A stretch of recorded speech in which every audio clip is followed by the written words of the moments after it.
Hello guys, welcome to my channel S Das blog. तो এখন এই রাত্রে যাচ্ছি কালী ঠাকুর দেখতে বারাসাতে। তো চলুন বারাসাতে যাই আর ঠাকুর দেখে আসি। কি কি ঠাকুর দেখছি সেটাও আপনাদের দেখাবো। চলুন শুরু করা যাক আজকের।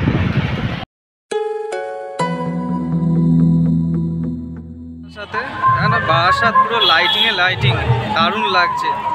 আর লোকজনের ভিড় প্রচণ্ড, এত ভিড় আছে আজকে, প্রচণ্ড ভিড়। আর এই যে চাপাডালিতে মাছ বাজারের এখানে প্রথম ঠাকুরের প্যান্ডেল শুরু হলো। এটা হচ্ছে মাছ বাজারের প্যান্ডেল, এটা হচ্ছে মাছ বাজারের প্যান্ডেল। আর এখানে ফাংশন হচ্ছে। প্যান্ডেলে এখন ঢুকবো না, পরে ঢুকবো, আগে অন্য জায়গায় যাব। ভিড় দেখো শুধু। পুজো করে নিই, তারপর ঠাকুর দেখি। আগে খেতে চলে এসেছি রেস্টুরেন্টে, খেয়ে নিই, তারপর যাবো ঠাকুর দেখতে।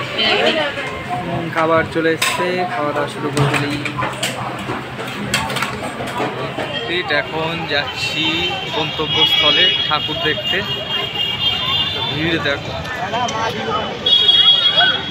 চলুন যাওয়া যাক। বারাসাত লরি স্ট্যান্ডের বড় মা, মন্দিরটাকে সাজিয়েছে খুব।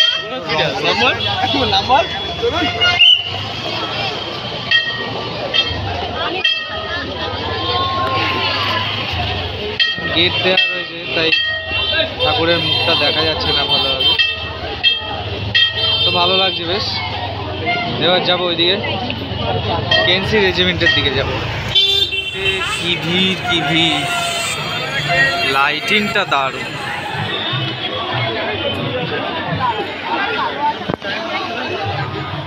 এখন কেএনসি রেজিমেন্টের সামনে দাঁড়িয়ে রয়েছি, লাইটিংটা দেখুন।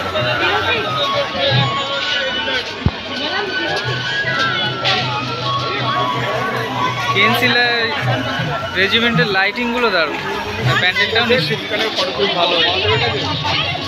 তো চলুন প্যান্ডেলের ভেতরে ঢোকা যাক।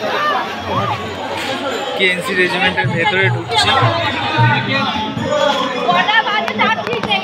চলুন আপনাদের কেএনসির প্যান্ডেলটা দেখাই।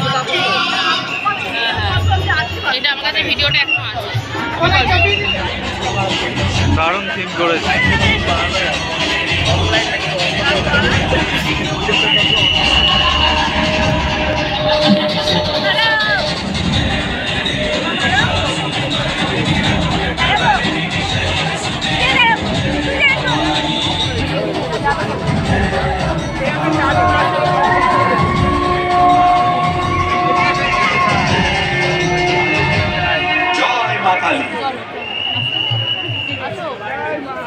এই হচ্ছে কেএনসি রেজিমেন্টের ঠাকুর।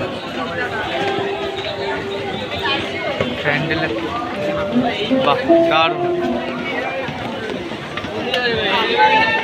বেশ ভালোই প্যান্ডেলের ভেতরটা করেছে।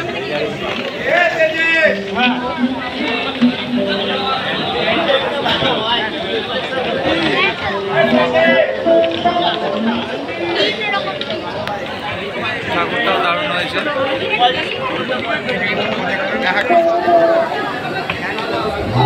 হলোগ্রাম লাগানো।